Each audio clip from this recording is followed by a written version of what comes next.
Good morning everyone and welcome to my channel English Literature. Today we are going to talk about Sandra Cisneros' The House on the Mango Street.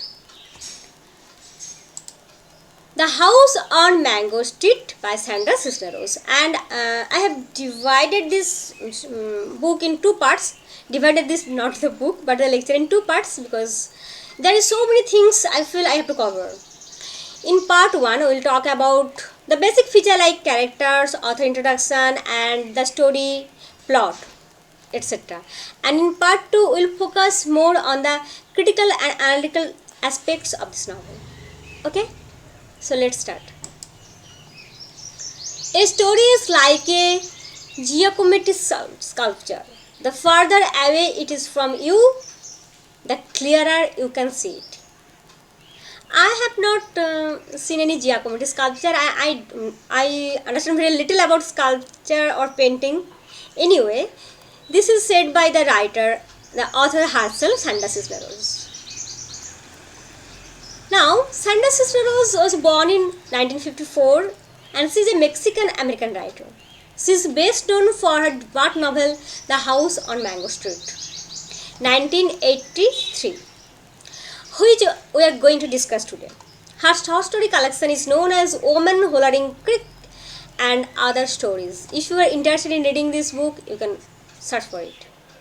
Her works are written against the backdrop of cultural hybridity, gender role, poverty, migration and economic equality. So you have to keep these points in mind because these are the recurrent theme of her writing.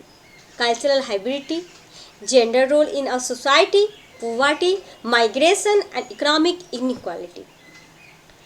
Now, as Sandra Cisneros is an American with a Mexican root, she faces the tug of war, of identity between these two cultures, Mexican and American.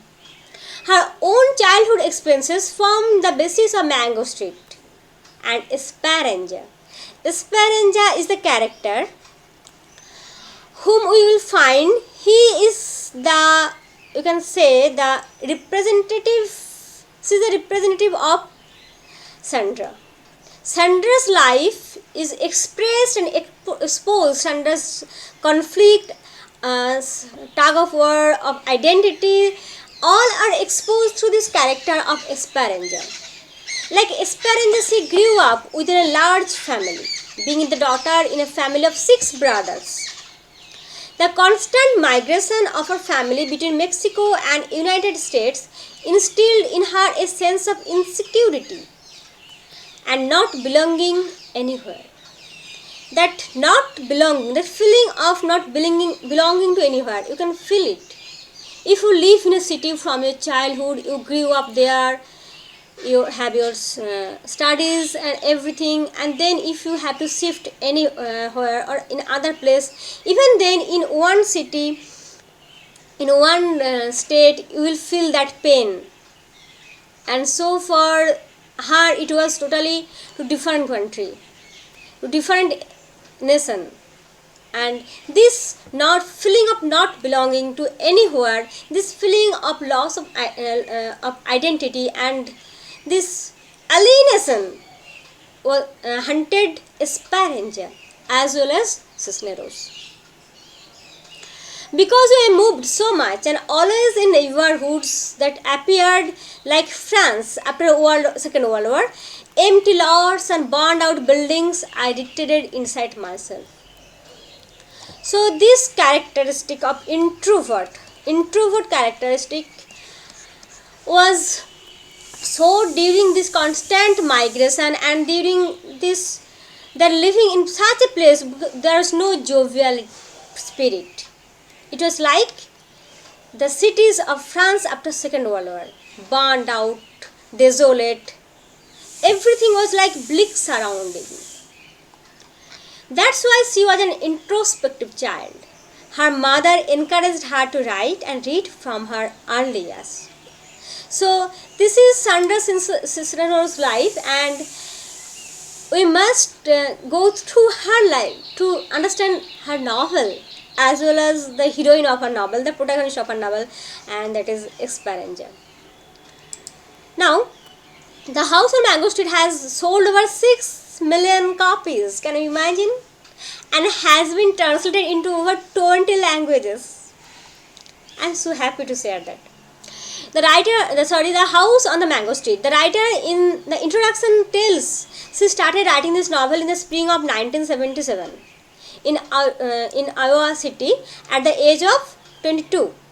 And when she finished it, she was 38. Oh my God, can you imagine? So when I read this line, I started thinking, okay, so she was going on writing this only novel for so many years.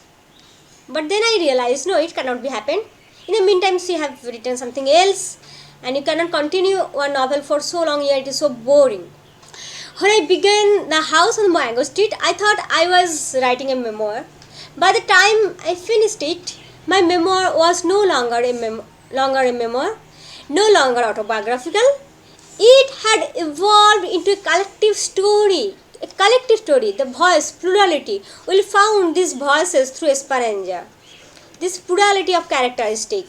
She is the spokesperson, but not for herself, but for all the women of Mango Street, or maybe all the women of this world.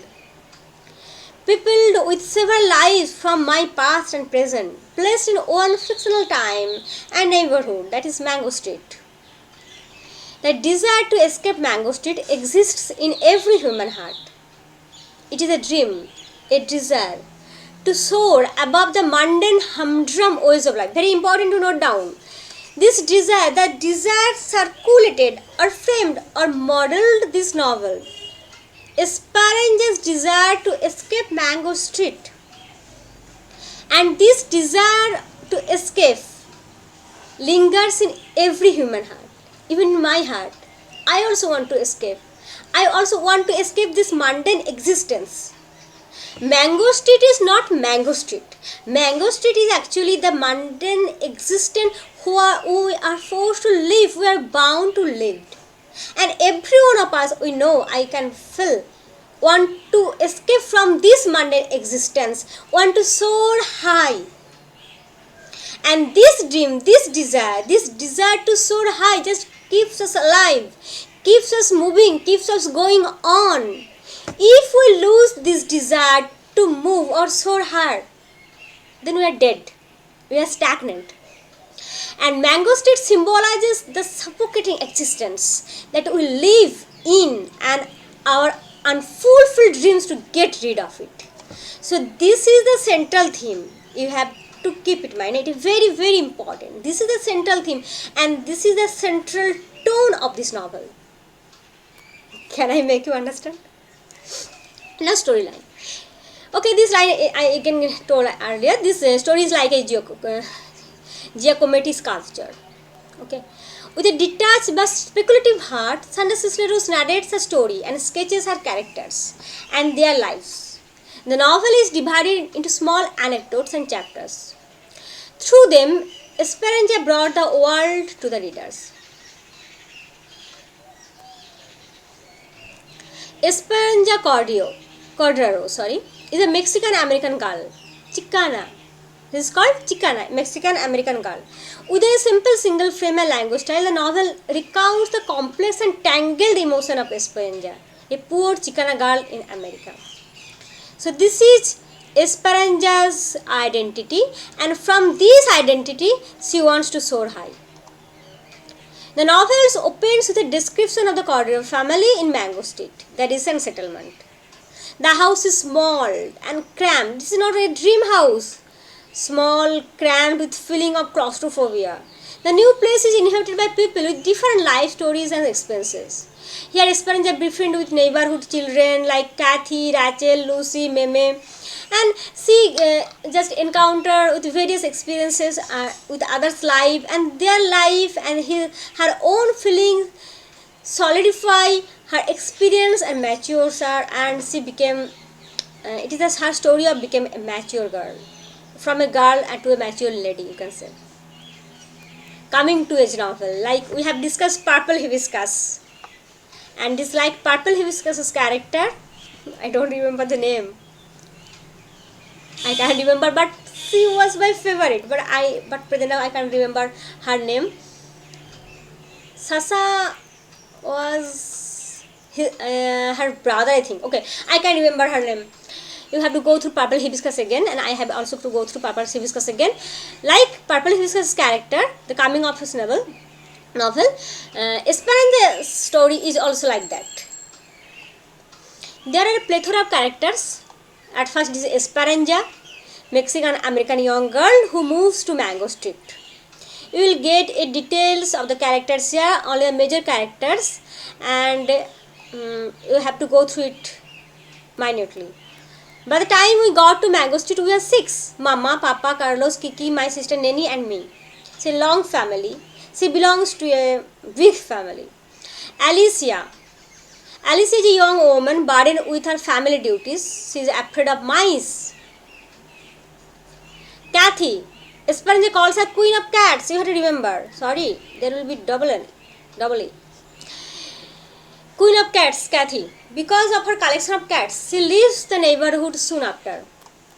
Carlos, he is Esperanza's younger brother. Kiki, Magdalena, Mama Cordio, Papa Cordio, and Rafaela, Sally, Rosa Vargas. Rosa Vargas is a helpless woman abandoned by her husband, and she was left with her children. So through the character of Rosa Vargas, we will later read about the single mother problem and how they are left in the family. A man can left a woman and his children, but Rosa Vargas has all the responsibility of her children, and she had no job, and how she can take care of them, it was very complicated for her.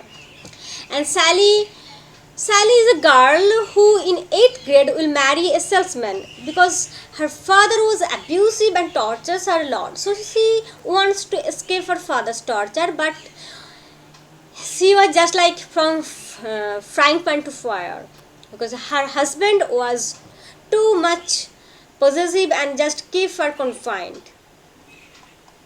Now, dream house of Esperanza.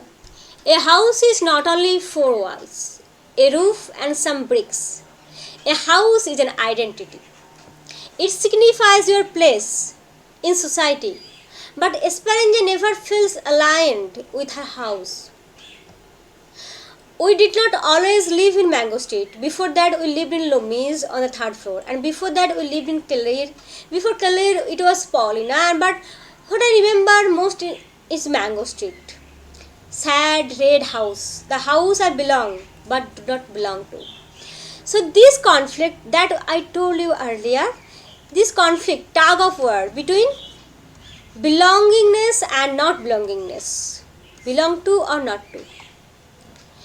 In Esperanza, you will find this tug of war haunted every heart, more or less. I myself feel attached, I myself feel related to the story of Esperanza because I have to travel, I have to shift, I have to migrate from my one house to another many times. And when I try to feel that where I belong, I find perhaps I belong nowhere. But my childhood house, where I was born, where I was raised up, it is in my dream. But when I feel that I want to go back there, but the house is already sold, and even then if I go back there, the place is not the place same as I found it maybe many more years ago, 15 or 20, and I feel that will be not like that my dream house. I feel I belong there, but when I will face that house, when I go to that place again, I feel that everything has changed and I don't belong there. So this conflict of belonging and not belonging lingers in every heart, and particularly in my heart. So I feel very related with this novel. I love this novel to read, and I love to share with you also. In Esperanza's dream, there was an ideal house. Her parents told her that one day they would be moved to a new house that would be their own, no more rented house, no more the renting of the house owner. There would be running water, stair, a basement, and at least 3 washrooms. There would be a big yard, grass lawns and trees, but Mango Street's house was not like that. Esperanza's dislike of her name. Esperanza did not like her name at all. Esperanza, it is, she just avoids this name. It cannot be minimized. It can, and her friends also don't understand the meaning and significance of her name. Actually, Esperanza is a Spanish name. It means too many letters, sadness, waiting. In English, it means hope. So, a name can have different meaning related to its language. In the context of language, Esperanza in Spanish is sadness, but Esperanza in English is hope, happiness. It is like the number 9. Again, it was a Mexican record that Esperanza's father used to play at the time of his saving. Esperanza was the name of her great-grandmother. So, that name was given to her. And to her utter dismay, there was no pen name for Esperanza. Her sister Magdalena became nanny at the house, but Esperanza is Esperanza everywhere. So that was also the cause of her dismay. So she loved to baptize under a new name. But the uniqueness of her name signifies her importance in the novel. She is Esperanza. She is unique. She cannot be minimized. She cannot be expanded, and she cannot be changed. And the uniqueness, the individual distinct type of name makes her distinct in this novel. Now, Woman in Mango Street. Esperanza, though a teenage girl, speaks out on a more mature subject matter. You will find Esperanza is a girl, but she is more mature. Her life has made her more mature. She watches the lives of the women in the Mango Street and expresses her opinion, and also shaped her attitude and opinion regarding the women's condition in society. The characters like Sally, Rosa Vegas, Rafaela, they're all trapped in their abusive marriages. Sally, before marriage, was oppressed by her father, brutally beaten, suppressed. She married at a younger age to escape the torture of her father and became free, but her husband stepped into the same shoes. She was not allowed to call or meet anyone anymore and go anywhere. Okay, so I told you that Sally's life became from fire to frying pan, or frying pan to fire. And now we will finish this part 1 with this, that the identity of women lies not in their own but under the shadow of their male connections. And Esperanza's life, Esperanza's dislike for her name, the dream house of Esperanza, the major characters of this novel, and the story plot. These things we discussed today, and in next part we will explore more about Sandra Cisneros, The House on Mango Street.